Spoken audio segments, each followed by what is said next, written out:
Good morning, everybody. Good morning, Mr. Mayor Šimašius. We are very happy and glad you're here with us as our special guest of honor today.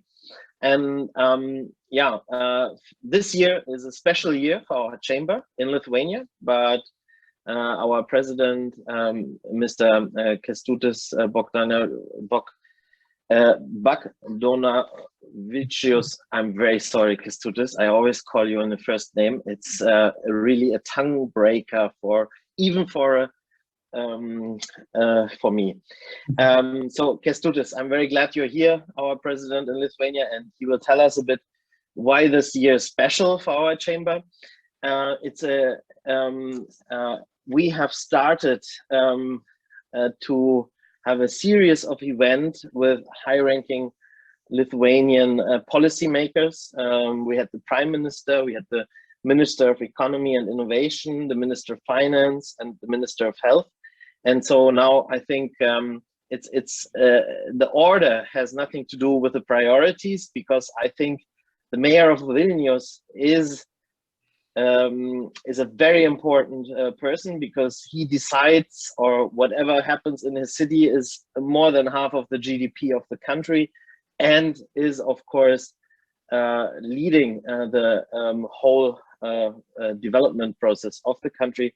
And so we are very glad that we can have this exchange this morning. And I don't want to take much more space here and time, and hand over to our president, Kęstutis, for the welcoming words. Kęstutis, the floor is mine. Yours. My God, this morning is crazy. Good morning, dear colleagues. Good morning, Florian, Mr. Bushmont, dear Mayor Remigijus. It's really a huge privilege and honor to be here. And first of all, I would like to thank you for warm welcome words, Florian. As you all are aware, 2021 is a really special year for, why? Because we celebrate cooperation between Lithuania and Germany, 30 years anniversary. And as well, secondly, German-Baltic Chamber of Commerce has been creating connections and building between both countries, Germany and Lithuania, for 25 years already. And let me share with you three messages. First of all, 25th jubilee of German Chamber of Commerce in Lithuania.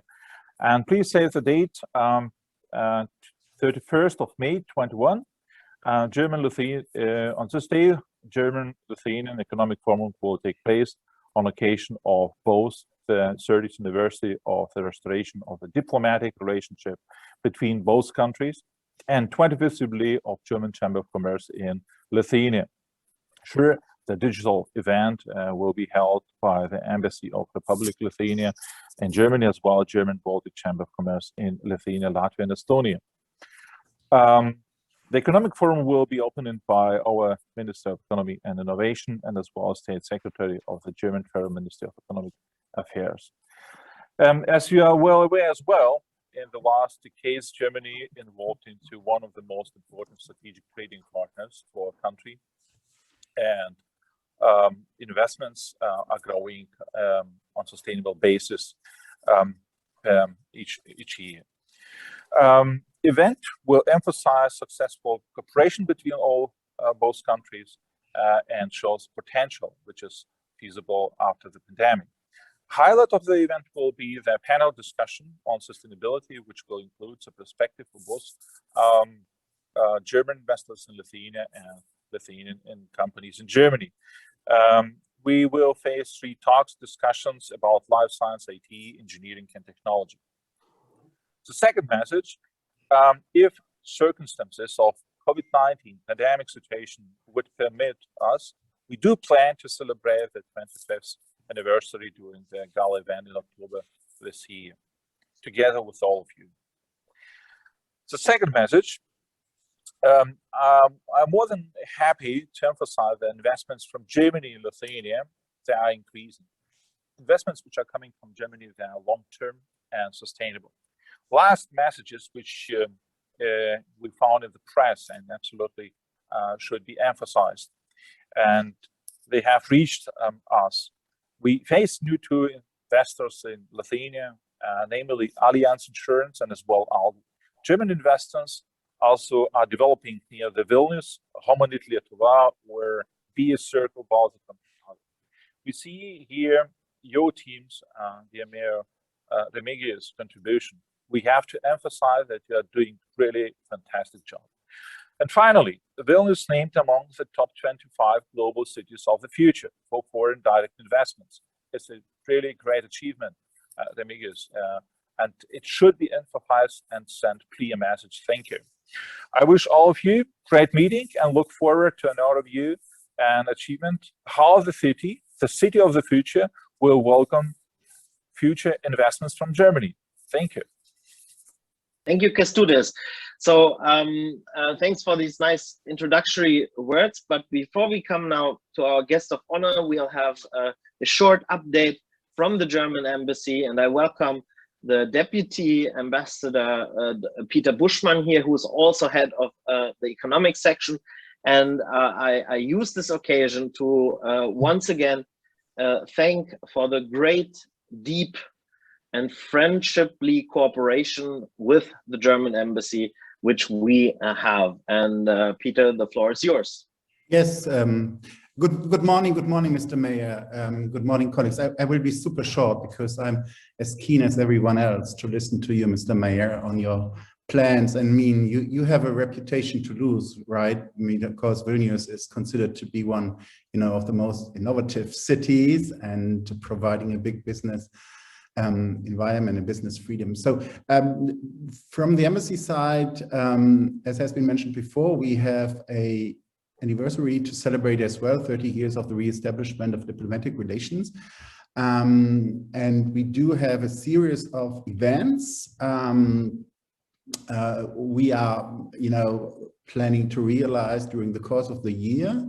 But first of all, we thought we need some visibility, Mr. Mayor. That's why we are going to contract with you. Actually, not with you directly, but with your urban traffic unit, because we thought in order to get some visibility, we would like to label one of the wonderful trolley buses with our designs and our messages and Germany, Lithuania and Europe and everything we have. So, but going beyond the labeling of a trolley bus, we will realize we do have a film project on German-Lithuanian relations. We do this with a young director. I think he is from Vilnius, Remigijus Šimašius. He had a series of shorter projects with LRT, I think, on Lithuanians immigrating to Israel after the war. So he talked about their story. And we do have a project with a university looking a little bit more into, our historic relations and the different narratives about our history. We would like to have a bigger event on the day, actually on the concrete day of the re-establishment of our diplomatic relations, end of August. This is still under planning. We have many ideas, but as you can imagine, one idea plays, of course, with the parallel history, the Baltic way and German reunification. So we have much more because we do have, fortunately, some money to spend. And but first of all, now we look, of course, to our economic conference end of May, as has been mentioned before. But Mr. Mayor, some last message. Actually, we also try to activate our town twinning network, and we wrote a letter to you. I'm not sure if you had a second to look into this, and to your counterpart in Duisburg. So my last message is, if you have a chance to look into this letter, we are happy to engage with you. Thank you so much. Thank you, Peter. I think great ideas. It shows how lively and active the German Vilnius cooperation already is. And so it's truly going to be a special year. Despite all the odds, we're gonna turn it into chances, opportunities, and turn it around. Mr. Mayor, I read your CV. It's very impressive, I have to say. And for those who don't know, He is a scholar of law with a PhD. He has been working internationally and studying, and both in Europe and Germany, in the US, at the Ludwig Mises Institute. Also interesting for a lawyer or a legal person. And so I think we can say he is a liberal thinker and doer. And so we are very glad to hear your thoughts about the future, and your track record is amazing, and you're already, despite being a very young person, already a senior in your positions and achievements which you held in the various functions in the Lithuanian government. So welcome to you again, and we are looking forward to your vision of Vilnius, I think the B spot in Europe, the business spot in Europe, we have to say, and I'm very much looking forward. Thank you, Florian. Thank you, Peter. Thank you, old friend Kęstutis. It's of course pleasure for me to be in such a group of people with old friends and then new faces as well. You know, just for the beginning, it's a very good timing also for me to speak right now, because it's like it's 2 days after the midterm of my second term. So it's a very good situation just to think both of what is done already and what we have to achieve in the future. So we are in the middle of like very serious strategic decisions. Not in the middle, actually. We've made already all this strategic regrouping, and I know exactly what we are going to achieve during this next 2 years, and then hopefully for the future. And also, I must say, you know, when you, Florian, when you were telling about thinking and acting, I must admit that position of mayor is the most privileged from this perspective, because it so well connects thinking and acting that I'm really inspired about this. It's like all the great ideas and all the practical actions are intertwined like this. It's not all positions which have the same privilege, because sometimes you just act or sometimes you just think, which is not as inspiring as thinking and acting together. So I will share with you with some ideas, with some strategies for Vilnius for the coming 2 years, with our challenges right today, what we're going to achieve. I think it will take around 20 minutes, I guess. Of course, I will be very glad to take your comments and questions afterwards. So first of all, of course, I will try to share the screen. Where is my presentation? Okay. I don't find my presentation. Just a moment.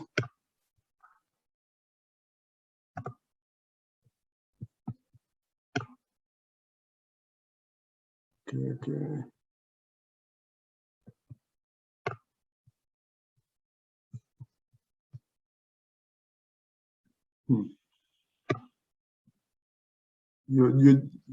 No screen sharing. Yes, now it works. Now we see it. And now just full. Now we need the full screen mode. It's coming. Yes, it's coming. Perfect. So you know, I'm going to say that it's time for Vilnius and some of our strategic goals. We have, of course, things which are proud of being achieved already. So with new schools and kindergartens, of course, successful pandemic management. I think this was very important to all of us. Sports grounds, renovating bus fleet. I know the trolleybus is very exotic means of transportation, so that's why you maybe think about branding a trolleybus. But we have brand new buses. Actually, the fleet is one of the newest in all Europe. Speaking about bus fleet, reconstruction of conjunctions and trees planting and of course many other projects. We have visions and some important rules which are very important, the cultural policy, green policy, also the transformation of train and bus station going to the south of Vilnius, which is very important. I will come to that later. Architectural rules and practical applications, which is quite a new thing for Lithuania and to the majority of European cities as well. We have developed very important rules in this area. Some new bridges we are planning and much more. And this slide is about like achieving some important things which were treated as unachievable during previous years. First of all, it's about Old Town, about freeing Old Town from transit car movement. Of course, it's much more pleasant for pedestrians nowadays. We have a huge Old Town, and it's more friendly for pedestrians. Of course, it's international headlines with our name, and especially during last year, and especially with this open air cafe, it's a very good contribution to our reputation. B-Spot was also very important, but open air cafe was of course big thing.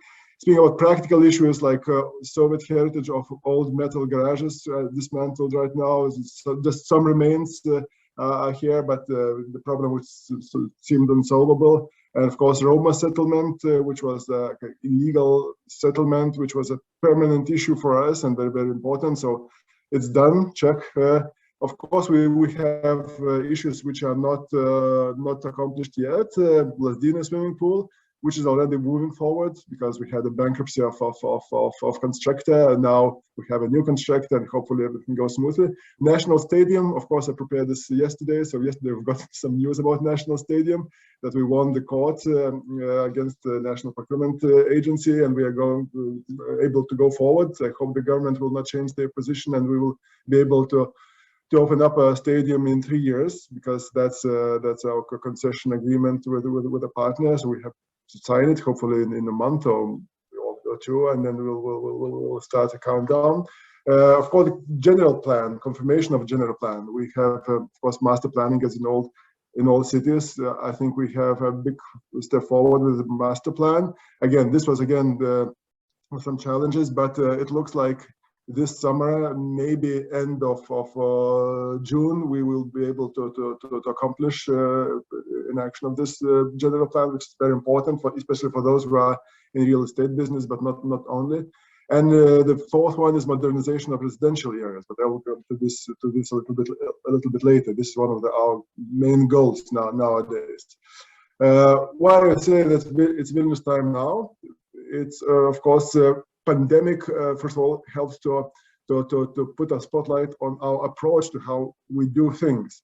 And with this kind of open air cafe was one of the best examples, because it was a big issue, big problem, big opportunity, and we immediately solved it in one day, and solved it not by just means of municipality, but together with private business, which it always as openness, forward-lookingness, collaboration, and creating possibilities as our method, not about investing a lot, huge sums of money into some areas. It's not, we are not as rich as Dubai, and I think we are able to approach issues with a more smart way in attracting actually private investment and attracting private business to do things. And this was a very practical, small, but also big scale and practical example. So that Vilnius model is very, very important. Of course, I was very proud when mayors of Paris or San Francisco or some other cities were pressed by their local citizens asking why don't you do like Vilnius did in case of pandemics. Of course, it's very important for us. Of course, I as a mayor do have a wonderful team. It's again, being in the middle of second term is a privilege already. It's a quite different situation from what we had before. And of course, I would like to add also that during pandemic, we've seen growth of Vilnius, which is more rapid than before. Before, Vilnius was growing around 1% per year. Last year, it grew almost 2% per year. Just for comparison, I must say that Berlin is growing 1% per year. And Berlin municipality is always speaking to citizens that, it's a too fast growth. We are not able to handle it. So we had to do something. And of course, with this rental control and everything, with the prices peaking, it's a big challenge for us. For us, it's not a challenge. 1% we treat it as a moderate issue. We are very glad with it. And again, 2% is a little bit more closer to what we want to have. Of course, we do have to construct much more schools, but That's they're solvable. Nice issue to solve. Just to put in a time frame.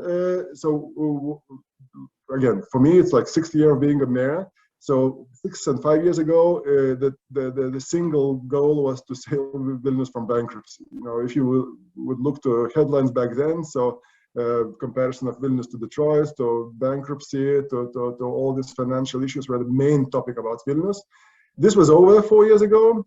Then we had to demonstrate that Vilnius can move forward to invest into roads, subways, greenery, schools everywhere. And again, that stage is already over. And what issues and what kind of strategy we do have now? It's we want to demonstrate a smoothly functioning city with a unique model presented, and which would be an example for others in the region and in the world. And I must say that, you know, looking about new things which we are doing, and this is very important. We are not satisfied, and we are not going to invest into anything which is between like good and moderate. We are able to invest only into things which are between like brilliant and perfect. So that would be our approach. Speak about whatever infrastructure we do, and of course, if you will be interested, I will be able to provide examples about this. Our strategic vision, you know, is of course like one slide is always the best approach in presenting strategic vision. We want to be a smooth city. Smooth city in a way. You know why we say smooth city? Because when we analyzed the approach, what we do have, what does our generation have, what we have inherited, what we are proud of, when we get angry, what about when we are not successful? There are two virtues which are not disputed in Vilnius. One is like being very forward-looking, very dynamism, and the other is like being eco-friendly and very darnus, okay, the English word for that. And of course, the word which combines both of that is a smooth way. It's going forward, but not like a tank, but getting the waves and then getting the wind. And that's our approach. We are very dynamic, but very sustainable on that same way. So that's our goal. And of course, that's for both for living, for guests, and for business as well. Why we speak about this? Because looking historically, what we have inherited to our DNR is, of course, we have very rich history, we have a good environment, and we have like progress in our DNR. Speaking about powers and drivers, which drives us today, is speed, openness, and intelligence. So that's what we are basing our strategy on. What we want to achieve. That's very clear. Proud of being for citizens and of aspiration for others. There are 4 top priorities in which we continue to work with our emphasis. First is education, mobility, residential areas, and southern Vilnius, a new urban center. I will cover a little bit of all of this.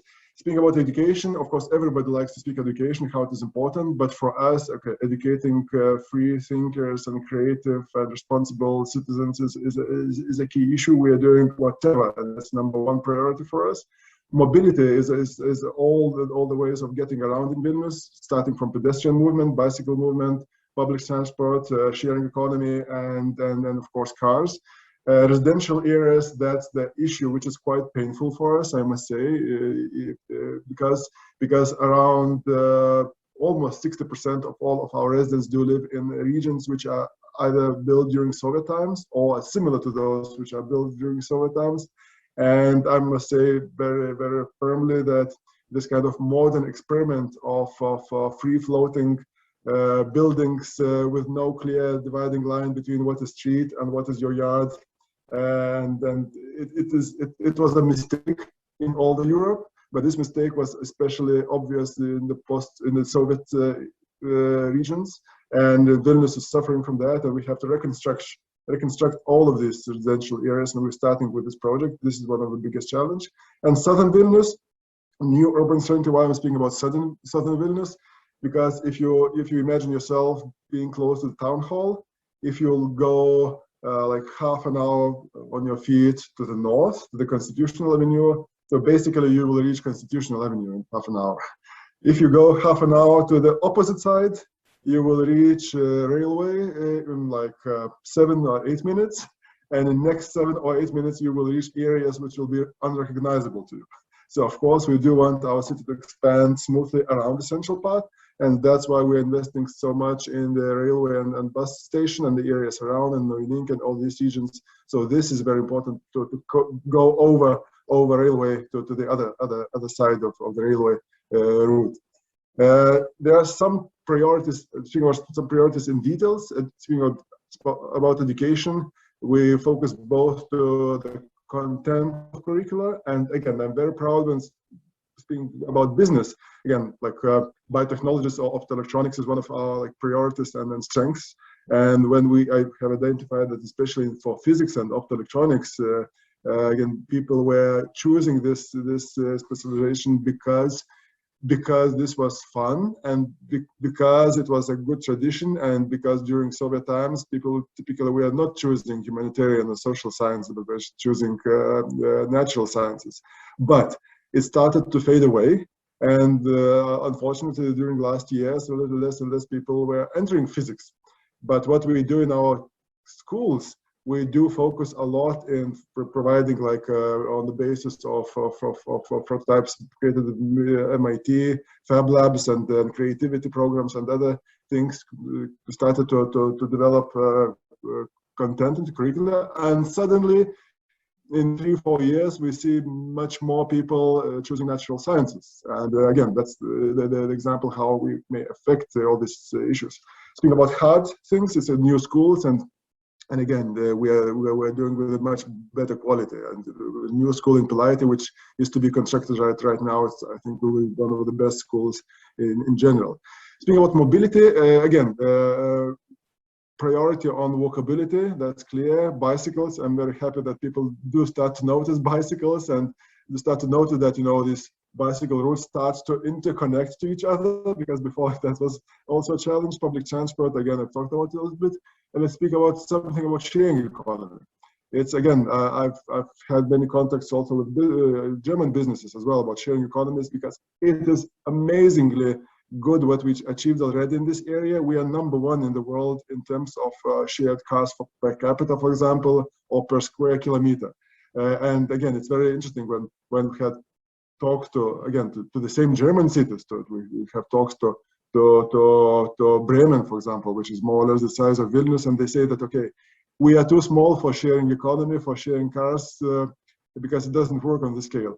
But we are of the same size, and we are #1 in the world. So of course, something is not about the size, something is about decisions. And again, I'm very proud that we invented also some regulatory rules which are innovative and new approaches in how to, for example, how to pay for parking and other things which allow our business to prosper here and to expand from Vilnius, from Lithuania to other places as well. So sharing economy is definitely, many people do talk about it. We do it, and I'm very proud about this. Mobility as a service, as such, traffic as a company, again, is a brilliant example. And again, traffic just became a official provider for traffic solutions, both for Berlin and for Munich, and going to other mega German cities and then world cities as well. And again, it's not an accident that it started in Vilnius, because we are a radically open data city, and that's why we have this area here.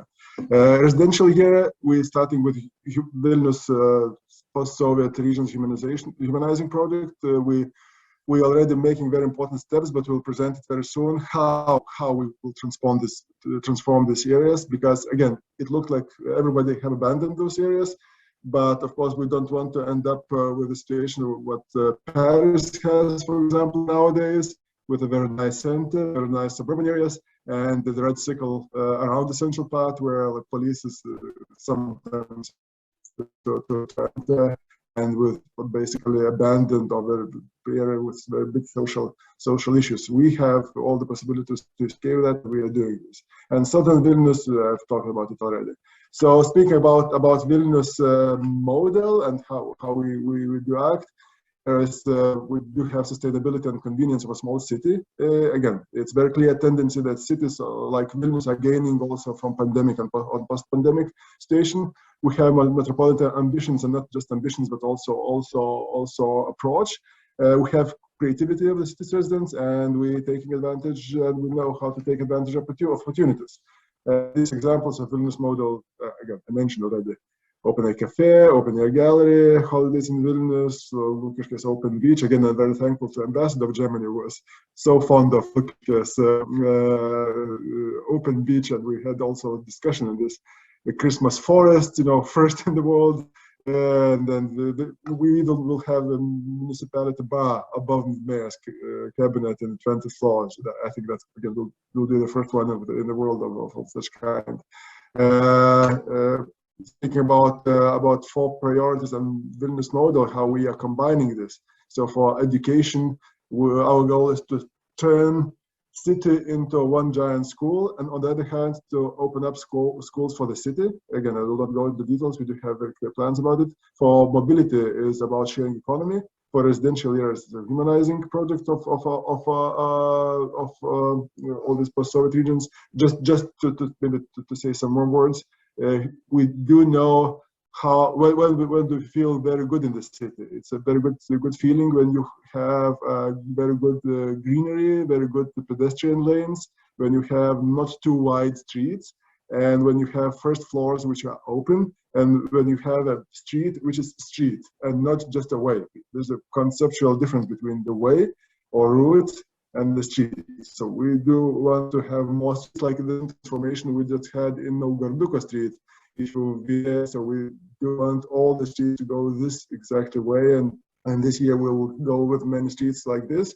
And speaking about residential areas, again, we do have a situation where people do not have simply backyards in this area. Majority of our citizens do not have backyards, either which do live in residential houses. And of course, our goal is to create this cozy atmosphere where you will be able to let your children out playing safely, which is again about the urban structure of the city. So we are constructing it.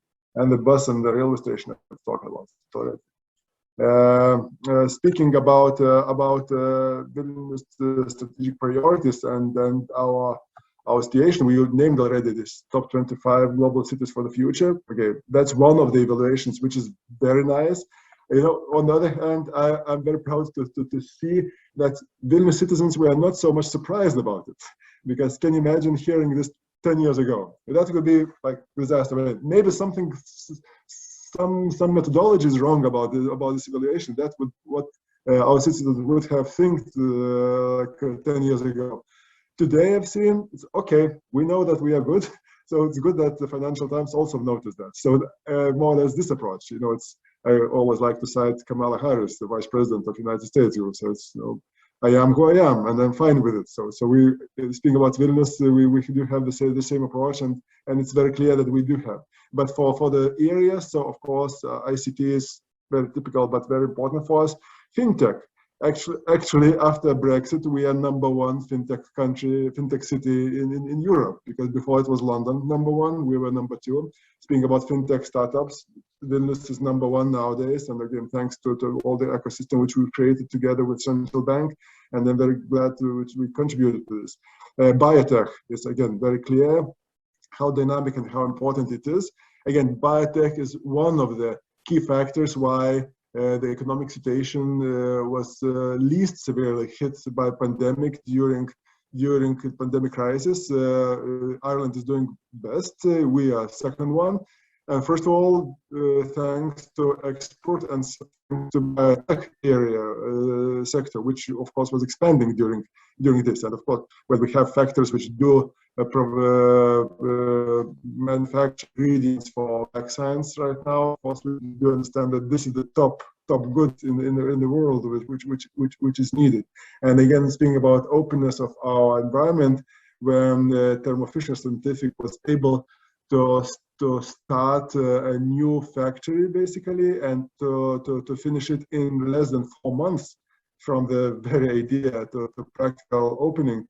So this is amazing. I mean, we could show it to everyone and then say that eat us if you can. But that's the fact in Lithuania, just what happened in 2020. And laser industry, optoelectronic industry. Again, we are among top players in the world. The sector is not as big as biotech, but it's very important. And again, we have very strong positions in the area. You know all about it.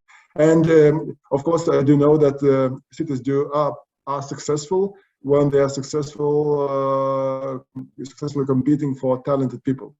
So all the time when I meet a new investor, the single question which I do hear all the time is, do you have enough talent here?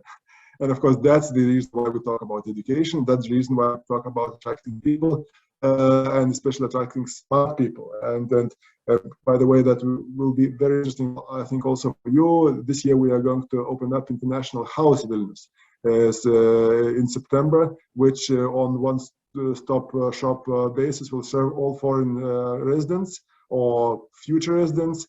And we are combining all the state also institutions under one roof in municipality building in the first floor, actually. So it will be much better service, even though we do service our clients in English as well. But this will be a new step, and yeah, we do provide all the service to international residents. We're inviting them, and of course, thank you for your attention. I will be very delighted to hear your comments and to answer your questions. Thank you so much. Thank you, Mr. Mayor. Very impressive. You could really feel that Vilnius is a smart city, governed by a smart mayor who thinks not just for thinking, but for doing, and connects it, and then you have smartness or intelligence. And yeah, I mean, there are so many interesting points. I'm sure there are questions from our audience. Please use this raise your hand button so we can try. I think we have like 15 minutes, 20 minutes left for some few questions on that.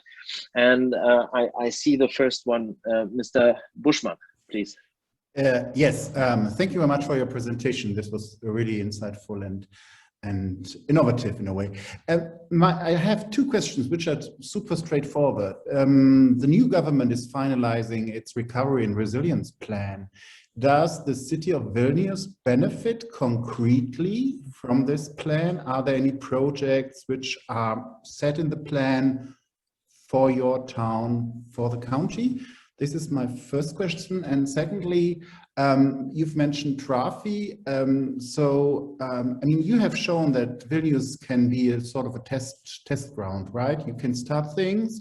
If they work, you go on and develop. If they didn't, I mean, you stop and can do different things. Are there any projects with regard to the business community which are underway, which we are testing, so to say? Thank you very much. Starting from the second question, of course, like the testing of this playground or sandbox environment, that's our general approach. I mean, we just want to be open to everyone, and in a way, you know, one of this like bigger scale, like not nowadays, but bigger scale adventures is the fintech business, which was almost non-existing in Vilnius 10 years ago, and suddenly we are #1 in European Union, and that's one big, huge actual example. How it works, you know, all the strange things were implemented. I still remember when going to the former president of central bank saying, you know, maybe you could provide another citation from central bank about cryptocurrencies, because you know this is very discouraging from innovative people to coming, and the central bank provided another quotation in their official website, and then which is inviting to people. And of course, again, cryptocurrencies and then blockchain technologies is one of the examples when we created the first blockchain center, especially financial sector. Actually, at the moment, I can't say that it's doing very well, but back then it was very important, inspiring other initiatives. About mobility is again another issue, and we are testing new methods of how to use big data and how to connect different forms of transportation. And again, it relates to many different forms of businesses, starting from like bike sharing. Again, some of them a good example is of failing also, because of some of them trying new methods and failed, and it was not a big loss for them, as it was not a big obligation for them, and others about thinking about testing up as well. So this is a general method, and please do accept it as an open invitation. If you have some crazy ideas, and if some other cities are not so keen of risking, we are. And again, I think it's very important because, again, it starts from the official statements from the municipality and mayor, because I know that some are very conservative and they're afraid of failing, but for us, it's a very clear strategy. We are not afraid. We know that some ideas will definitely fail, but we are still ready to go with others. So this is an open invitation. Speaking about the RF plan, the resilience recovery plan, it's not finalized yet. Just day before yesterday, we submitted some of our remarks to the government. Of course, there are many areas which can be covered in Vilnius, and we hope that we will come to this. It's not yet concrete projects; it's more like areas at the moment. Of course, as always, and that's very typical for many countries, and Lithuania as well, and maybe especially that the central governments always do want to have economic growth and other finances to go to the regions instead of capital city or the biggest city. So for us, it's an issue. I know it's an issue. In fact, it's a little bit strange to me because, again, in a way, we are a little bit similar to Germany from the point of view of what percentage of all economy does the capital city replace. Because typically for the size of Lithuania, or smaller countries, if you look to like Slovakia, Latvia, Estonia, and so on, you will see the capital city comprises much bigger proportion of the whole economy and of citizens than for us. The same as in Germany. In Germany, again, we have plenty of cities, and Berlin is not. It's not Germany. I mean, we have many other cities, and sometimes it's a problem for that main city because we do understand that today's world is a world where cities compete even more than countries do compete, and if you do not invest into the cities enough, that could be a problem. So for us, it's a challenge when speaking with central government.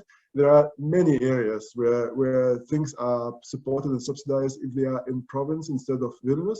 But despite the fact, we see a very big dynamics in this area and so on. Because if you want to invest into biotech, of course, you will get more support in Panevėžys or Šiauliai than in Vilnius. But you will have to have talented people anyway. So all business people I know, after looking for opportunities elsewhere, they came back to Vilnius anyway. But of course, it depends. It depends on the area. Sometimes we are very glad to share with businesses, and then, for example, shared service centers.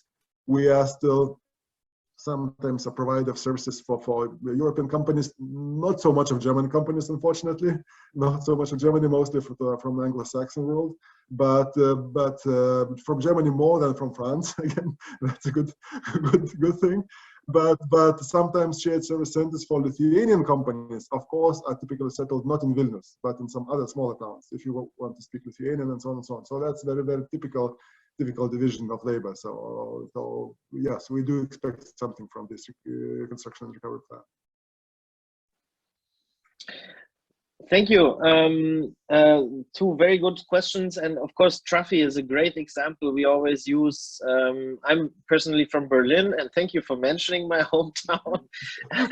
Actually, the startup capital of Europe, but yeah, it doesn't.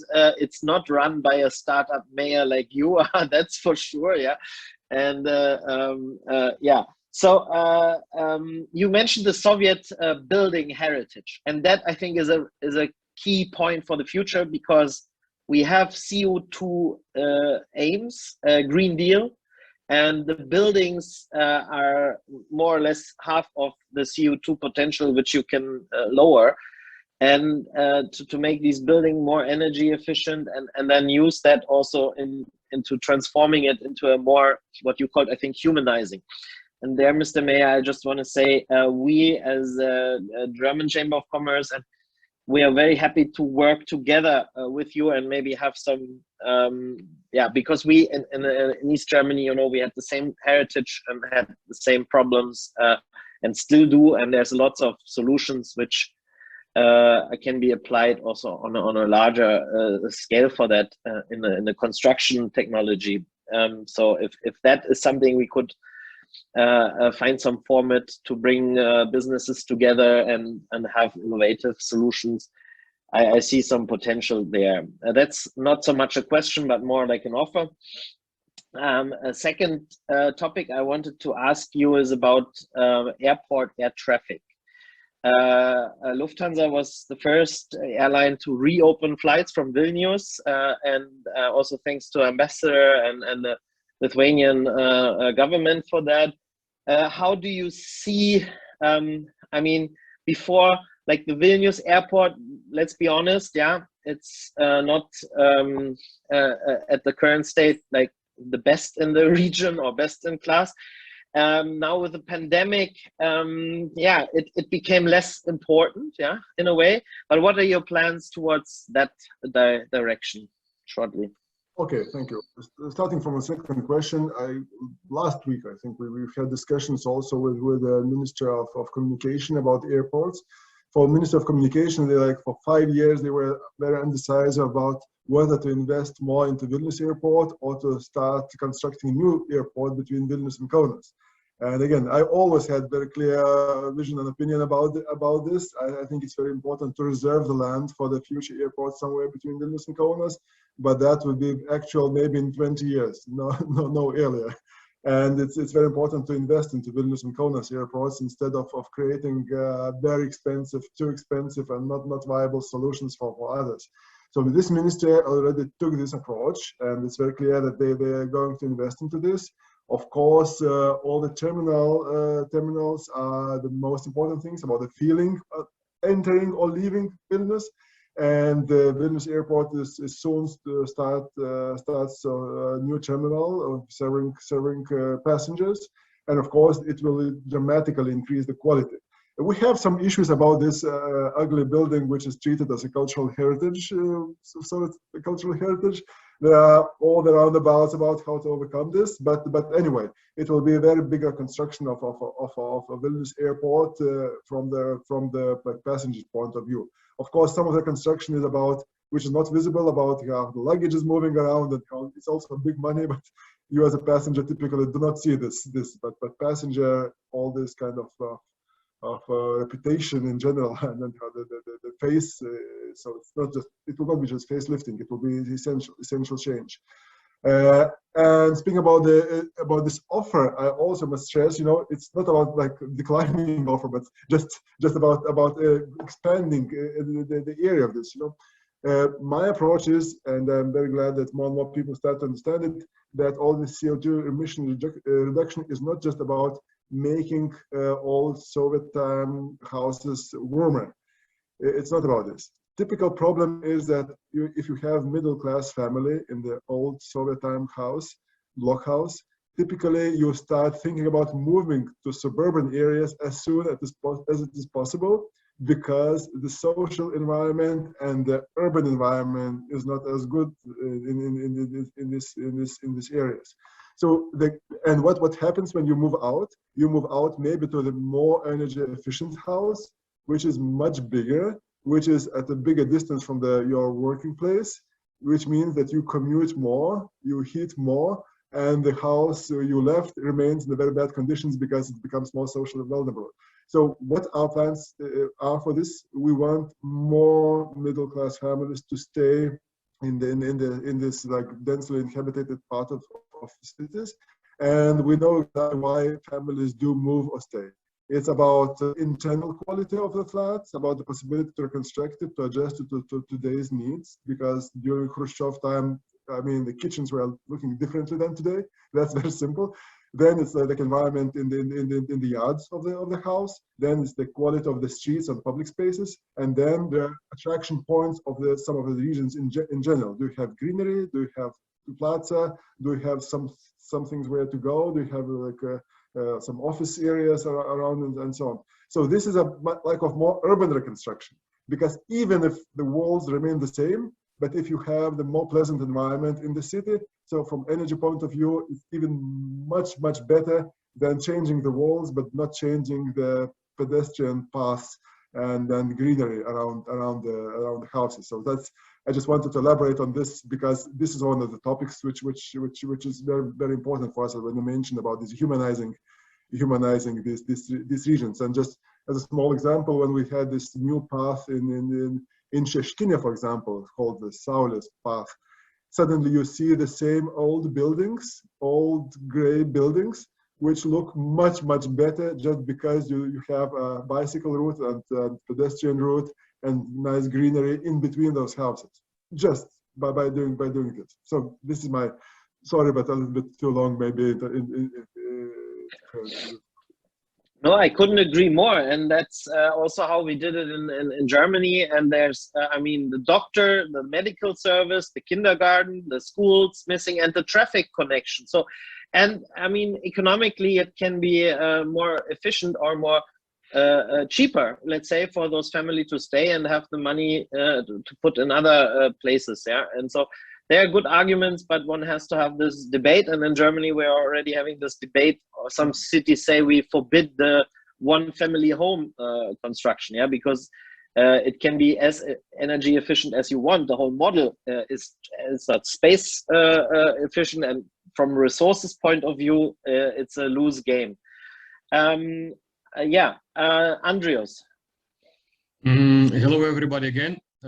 First of all, the presentation was really impressive and the plans look really promising. My first question would be, what are the main obstacles to reach the tasks you have indicated in the future?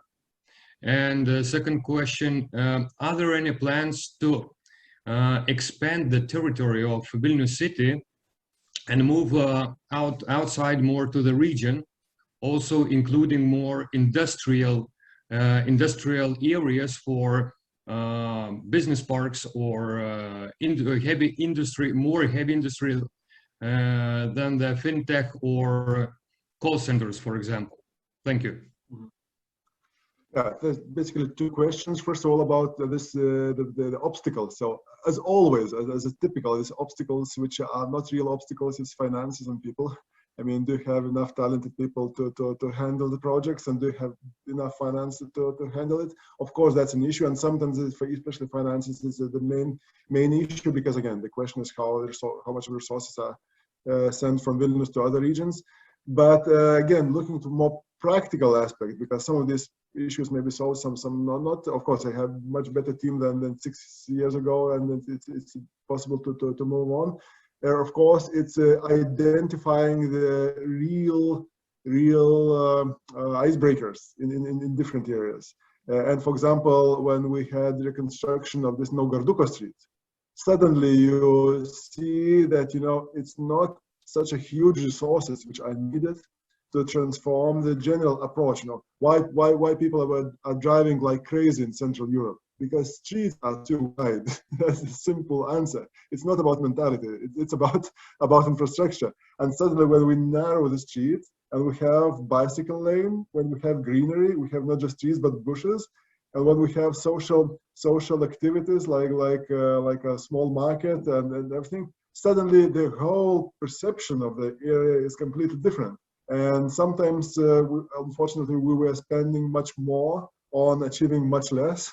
So I think this is very important. And again, some of concentrating is again very important when we see to Constitutional Avenue what we're doing right now, right here in this place.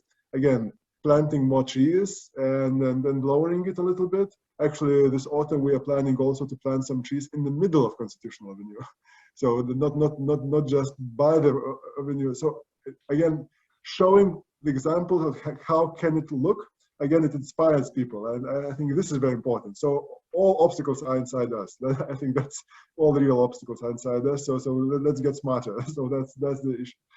Speaking about the territories of expanding, of course, administrative formal territory, I don't treat it as a very promising thing, because, you know, I know that you always spend too much time on this and you achieve too little on this. I mean, Kaunas is a very good example when they started the discussion with the Kaunas regional municipality and so on. So what's of that? You know, I never tend to enter this game. You know, my approach is, if you want to be a good basketball player, so better play good basketball than than contemplate about changing basketball rules, which would fit you better. So that's the approach I think which have to be taken.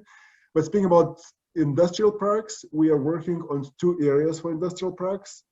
One is on the way to Alytus to Varėna on the right-hand side when you leave Vilnius. This big empty field. It's more than 200 hectares. And another is near Naujoji Vilnia, between 2 railway routes. Nobody sees that because there are no streets and nothing in there, but there is a railway and there is possibility to come there even for hard manufacturing. So these are 2 main areas for industrial development, for more heavily, let's say, industrial development. Because some of the industries, they don't look like an industry. You don't have a single chimney out of a huge building. So of course, all the biotech and optoelectronic factories which are being constructed, these are completely different.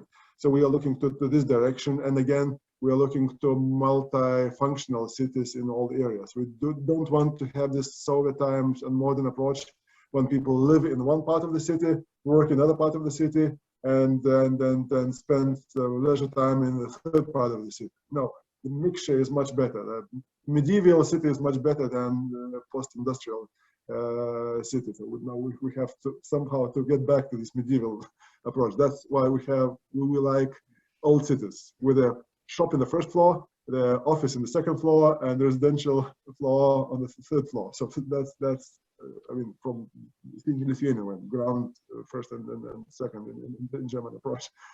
Okay, that's maybe a short answer to your question. Thank you. Yeah, you forgot the storage area, but that's, I think, the Amazon logistics center or other drop shipping stuff, because that was the Hanseatic building. Yeah, second floor or third floor storage, and then you put down the. So we're going to have a renaissance of the medieval city. Interesting. I think last question from German Embassy. Mr. Mayor, you're in a very progressive party, focusing on young generation also. What about diversity, inclusion, gender, LGBT, whatever, yeah, everything. Could Vilnius be there also an innovator and an impulse giver? Because let's face it, there's a difference between urban and countryside thinking, doing, values. Florian, when you were starting this word of I thought you were asking about elderly people, but that was a different word. And anyway, for us, it's very clear that, for the city to be successful, we have to include everyone in the possibility to contribute to society. That's a very simple rule, but that's very clear. And unfortunately, we had the situation, and maybe until now we have situation, but not so much when LGBT people were like leaving Lithuania to other countries just to find more relaxing atmosphere. I'm very pleased that today we had completely different approach. Again, just if you're looking to very practical examples, Baltic Pride Parade. If 6 years ago, I mean, right, the year before me becoming a mayor, municipality was trying to dispute permission to have this parade twice. For the mayor, they didn't give a permission. The permission was given by a court, but the municipality went to the second instance of court even to dispute this permission. I mean, it's nonsense. One of the first simple things about doing and the message was, yes, we will allow and we will invite everyone. So what I'm doing now, I'm inviting people openly to the city, and we see completely different atmosphere. And when actually I said that I'm in the midterm of my second term, and when we were conducting a kind of a report, annual report from municipality, and speaking about the wording of it, what do we do now? Do we make Vilnius more free and more open? And the answer is no, we are not doing it anymore. Because, it's if 4 years ago, it was a still debate in the city, or do we have to be open to LGBT people and to all the different groups of people? Do we have to be more free and so on?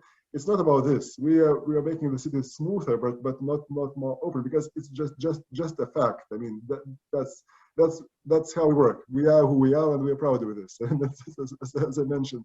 So again, I'm very proud about this. In fact, of course, I do want the national policies to go this way as well.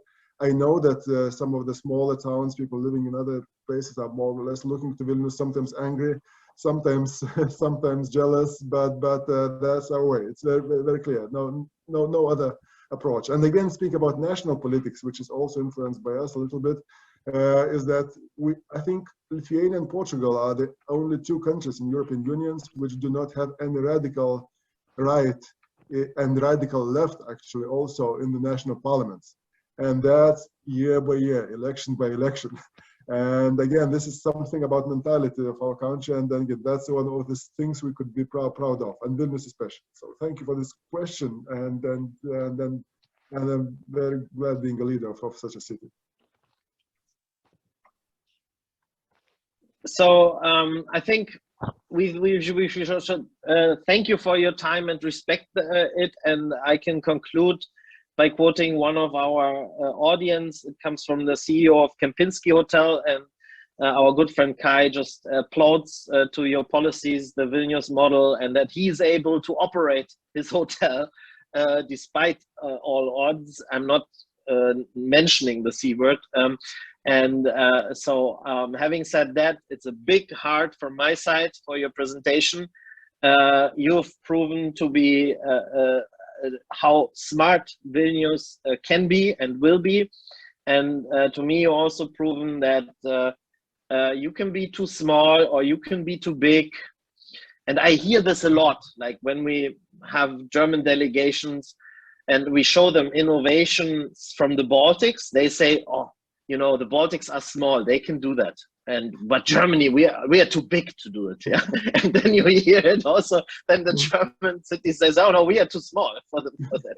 So I think it's not about being too big or too small. It's either you are too afraid to fail, and you're lacking this spirit of entrepreneurship and like the startup spirit, which I could feel. And I wish everybody and you, Mr. Mayor, good success. And we are all looking forward to see what you're gonna do after, because after your next 2 or 3 terms as a mayor, I'm looking forward to that as well. It will be interesting time anyway. Thank you for your patience, for listening, and danke schön und auf Wiedersehen. Ciao.